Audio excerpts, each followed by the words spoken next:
Hola a todo el mundo. Para el vídeo de hoy traigo una película de a primeros del año 70 que está encuadrada dentro del género de la ciencia ficción que se denomina Cuando el destino nos alcance. Por aquí tengo lo que es el DVD que me compré en su día, hace ya unos cuantos años, eh, en el cual, pues, con respecto a esta película, pues tuve yo lo que es una especie de persecución, ¿no? Intentar encontrar este film, puesto que yo, cuando era niño, había leído mucho sobre este film, sobre esta película, en revistas que me compraba y que leía, y que aún así sigo haciéndolo, ya menos, ¿no? Pero en aquella época la compraba y leía muchas revistas, leía fotogramas, a finales del 80, primeros de los 90, cuando era una revista que esto ya se podía medio leer, no era una crónica de prensa rosa. Leía una revista que se denominaba también, como era dirigido por, y una revista muy técnica, bastante buena sobre cine, así como Imágenes de Actualidad, que era también otra revista más seria, ¿no?, que Fotogramas para aquel entonces, y sobre todo el Fantastic Magazine, que era una revista que apareció a finales del 80, no, concretamente creo que en el año 90, el Fantastic Magazine, que tuvo su primera época, 2 años, muy buena. Luego ya se convirtió en otra revista más light, ¿no? Y Star Fiction, que también era otra revista, Pantalla 3, otra gran revista. Y sobre todo en esa revista leía mucho de películas de ciencia ficción, que era un género que me apasionaba, ¿no? Y cine fantástico. Pues en mi niñez, pues yo iba buscando lo que era en los videoclubs que yo frecuentaba este film en VHS, a ver si podía alquilarlo y demás, pero nunca lo encontré. Entonces pasaron los años y pasaron los años hasta que no me hice con una copia en DVD, ya bien mayorcito, ¿no? Pues no pude verla, ¿no? Y para nada me llevé un chasco, ¿no?, al verla, sino todo lo contrario, ¿no? Con el tiempo, aun siendo una película del año 73 y todo lo que había leído sobre ella, lo que me había creado en mi cabeza, ¿no?, imágenes en mi cabeza sobre esta película, pues lo cumplió y con creces, ¿no? Hay que decir que esta es una película futurista que dirigió Richard Fleischer, un gran artesano del cine del año 50, 60, 70, 80, que se amoldaba a todo tipo de producciones, ¿no? Era un gran director, puesto que este artesano hizo películas, no podría ser un mal director, ¿no? Un artesano que hizo películas como, por ejemplo, 20.000 leguas de viaje submarino, la de la Dini en el 56, o Los Vikingos, ¿no?, en el año 58, o también en el 66 hizo aquella producción que se llamaba Viaje Alucinante, ¿no?, que fue esa producción original de la que luego hizo un remake Joe Dante en los años 80, ¿no?, con El Chip Prodigioso, y otras películas de espada y brujería, como por ejemplo, esas más flojas, por no decir malas, ¿no?, como Conan el Destructor, ¿no?, del año 84, y una que la pone muy mal, muy mal, muy mal, pero que a mí me encanta, que es El Guerrero Rojo, ¿no?, del año 85, de Red Sonja, ¿no? Pues ese director aparte también hizo otros films como por ejemplo Mandingo, ¿no? Tocó el género del western con el romance, con el melodrama, vamos, tocó todo, ¿no? Y tocó también la ciencia ficción, ¿no? El director de esta gran película. Aquí aparece también como personaje, perdón, como protagonista en esta película, en esta historia, lo que es Charles Bronson, iba a decir, Charlton Heston, ¿no? Charlton Heston en los 70 era pues, su época de esplendor, junto con finales de los 50, bueno, la verdad es que la época de esplendor de Charlton Heston fue desde finales de los 50 hasta primeros, por así decirlo, de los 70, ¿no? Estuvo ahí 20 años en el cual protagonizó un montón de películas de acción, de aventura, de thriller, ciencia ficción, género fantástico, histórica sobre todo, ¿no? Y en esta película pues interpreta lo que es el personaje de un detective, ¿no?, un detective que está investigando un asesinato, y como a través de las pistas que va encontrando en ese asesinato, pues va encontrándose con un caso más gordo, ¿no?, con una especie de conspiración. El guión, la verdad que está bastante bien, la película está muy bien porque está basada en un libro que no se titula Cuando el destino no alcance, no me lo he leído, pero el título creo que recordar era Hagan sitio se llama, lo que es esa novela, escrita por Harry Harrison, en el cual lo que nos describe es una sociedad en el futuro, una distopía, concretamente en el año 2022, o sea, nos falta mucho para que alcancemos ese año, donde el planeta está superpoblado, hay mucha masa de población, y en concreto nos narra la historia en Nueva York, ¿no?, donde en Nueva York hay una población que supera los 40 millones de personas, no tienen alimentos para que coma todo el mundo, luego hay un gobierno y unos mandatarios que hacen un abuso de poder, ¿no? Con respecto a toda la población y todo esto, ¿no? Nos suena un poco, ¿no? Lo que es la situación. Unos pocos ricos que lo controlan todo y el resto de la población pues pasa hambre y todos subsisten, ¿no? Porque el gobierno lo que da, los mandatarios, los que le da a la población para que subsista, es un alimento que se llama el Soylent Green, una especie de pasta, un alimento que no se sabe la composición, pero ese alimento es el que abastece pues, a toda la población. Y de hecho lo reparten, ¿no? En camiones y todo esto cada martes de cada semana y la gente pues se hacina allí, se apegotona, ¿no? Para recoger los alimentos, ¿no? Y para tener algo que llevarse a la boca, ¿de acuerdo? Y en esta película, pues todos estos acontecimientos de la investigación de ese asesinato por parte del detective Charlton Heston hasta que da con la conspiración en sí, pues nos va relatando todo lo que va sucediendo en esa ciudad de Nueva York, ¿no? Por así decirlo, futurista, en el año 2022. Y nos va reflejando pues cómo vive la gente, qué es lo que sucede, tanto las clases altas, las clases bajas y todo esto, ¿no? También hay que comentar que la película está realizada con muy buen pulso, muy buena narrativa cinematográfica, ¿no? Que tiene Richard Fraser, un hombre bastante experimentado, ¿no? En su extensa cinematografía, ha tocado todos los géneros y realiza buenas producciones.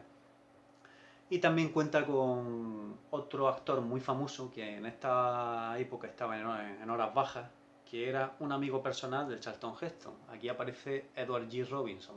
Edward G. Robinson, de hecho, fue un actor muy famoso, sobre todo en los años 40, siempre interpretaba a un mafioso en películas de mafiosos y todo esto, como Perdición de Billy Wilder, Perversidad, Cayo Largo, con Humphrey Bogart. También apareció en películas en los años 50, sobre todo en superproducciones históricas, de la mano de su amigo Charlton Heston, que lo metió en una de ellas, que fue Los 10 Mandamientos, era el que hacía de Datán, ese hebreo, que era el capataz, ¿no? El vigilante del resto de los hebreos, ¿no? Que hacía de chivo expiatorio, ¿no? De los egipcios, ¿no? Y también trabajó, por ejemplo, en un film de Norman Jewison, creo que es del año 65, que se llama El Rey de Juego, o el subtítulo en versión original es de Cincinnati Kid, con el gran Steve McQueen y con Karl Malden, ¿no? En esas partidas, en esas timbas de póker que organizaba, lo hacía muy bien. Y este papel que interpretó Edward G. Robinson pues, fue el último de su carrera profesional, puesto que murió al poco tiempo, ¿no? de filmar esta película. Parecía de una enfermedad terrible y grave, como era el cáncer, y ya pues falleció. Hay que decir que la película pues tiene escenas y lo que son eh, guiños al mundo futurista muy buenos, ¿no? Por ejemplo, hay que comentar como curiosidad que en esta película aparece la primera máquina de videojuego. La primera máquina de videojuego que se ve en una de las casas de los ricos, ¿no? Unas máquinas de esta arcade y demás, aparece lo que es en este film. Y se ven con unas casas muy amplias, muy grandes, donde viven los ricos, con unos sillones muy sofisticados, futuristas, con unos espacios muy abiertos y todo esto. Sin embargo, por contra, cómo están planificadas las zonas donde vive el resto de la población, en sitios lo que son como en barriadas, lo que son donde hay escasez de recursos, como una especie de guetos, ¿no? Supongo que rodarían en zonas del Bronx o de Harlem de Nueva York. Eh, Se rueda mucho lo que es de noche, ¿no? Y para darle lo que es un tono a los edificios de oscuro, lo que es un tono sucio a la ciudad, ¿no? Con esa mugre por tanta población que hay y demás. Y la verdad que la película, lo que es la planificación cinematográfica está llevada bien a cabo, ¿no? Con esta película. Como dato curioso también, dentro, para no desvelar lo que es la trama, porque esta es una de las películas que tiene un final sorpresa, que luego no voy a contar en este vídeo, pero es un final muy bueno, uno de los mejores finales del cine. Pero entre medias hay varias escenas, ¿no? En el que pues, la población va viviendo, alimentándose de ese soya en green, pero cuando ya llegan a una determinada edad, las personas se vuelven ancianas, pues contratan un servicio, que el servicio es una especie de retiro, donde van a morir plácidamente. Es como si fuese una funeraria pero en vida, donde ellos pagan lo que es por una muerte o ofrecen el servicio, lo que es esta funeraria, por una muerte plácida, armoniosa y demás, donde pueden ir despidiéndose de este mundo. Y una de las escenas más emotivas que tiene es cuando el personaje de G. Robinson, ¿no? Pues va a ese retiro, ¿no? por así decirlo, a desarrollar su muerte plácida y irse de este mundo y demás, donde Charlton Heston está también con él. Y es muy emotiva la escena, puesto que los dos están llorando en el mismo plano. Y esto se debe, entre otras cosas, aparte de la calidad interpretativa que tienen estos dos grandes actores, a que Edward G. Robinson, por ejemplo, él tenía cáncer cuando estaba haciendo lo que era esa escena, y Charlton Heston era el único que lo sabía de todo el equipo, del set de rodaje, ¿no? No lo sabía ni el director, ni los productores, ni el equipo técnico, ni nada. Y entonces, a la hora de él grabar o rodar su propia muerte en el film, pues yo creo que él estaría pensando lo que sentiría cuando se acercase la obra, ¿no? Y como Charlton Heston lo sabía y lo quería mucho, ya que era uno de sus mejores amigos, eran hasta vecinos, vivían muy cerca el uno del otro, ¿no? Y habían trabajado en varias películas, desde lo que es Los Diez Mandamientos, pues rodaron lo que es una escena muy, muy emotiva. La verdad es que es una escena bastante bonita, ¿no? De este film.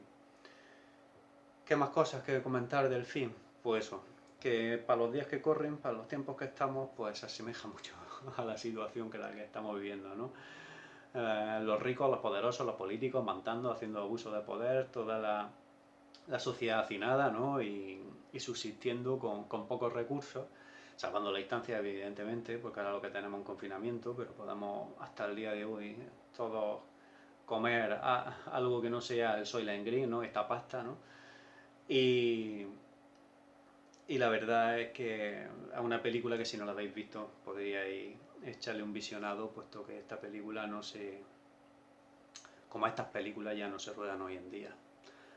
Por último, decir que durante los años 70, final de los 60 y 70, tuvo un gran auge lo que fue este cine de ciencia ficción, y se hicieron muy buenas películas, ¿no? De hecho, esta la me encuadraría yo dentro de una trilogía o tetralogía que interpretó también Charlton Heston, porque en el año 71 hizo la del Último Hombre Vivo, de Omega Man, ¿vale? Esa película que luego hizo un remake, el Will and Me, que era Yo soy leyenda, ¿no? Está de los vampiros y era el único hombre sobre la Tierra, y previamente en el 66 o en el 64 se hizo Last Man on Earth, que era el último hombre vivo, ¿no? Sobre la Tierra, que la hizo Vincent Price, ¿no? Que era la misma novela de Richard Matheson, ¿no? De I Am Omega. Pues esa película también es bastante buena, aunque personalmente me gusta un poco más esta. También se hicieron otras películas, una que hizo el John Briner, que era Nueva York 2012, se llamaba En el año 75, con Max von Sydow, donde él interpretaba a un guerrero en el futuro, en un Nueva York, lo mismo, un Nueva York muy parecido a este, muy devastado, ¿no? Superpoblado, con escasez de alimentos, con todo esto. Y poco más que añadir al vídeo, que espero que si la hace mucho tiempo que la habéis visto, que la recuperéis, y si no la habéis visto, pues que no perdáis el tiempo en ver este magnífico film, ¿no? De ciencia ficción de ya primeros del año 60, concretamente del año 1973. Por lo demás, pues que sigáis bien y nos vemos en el próximo vídeo. Un saludo, hasta luego.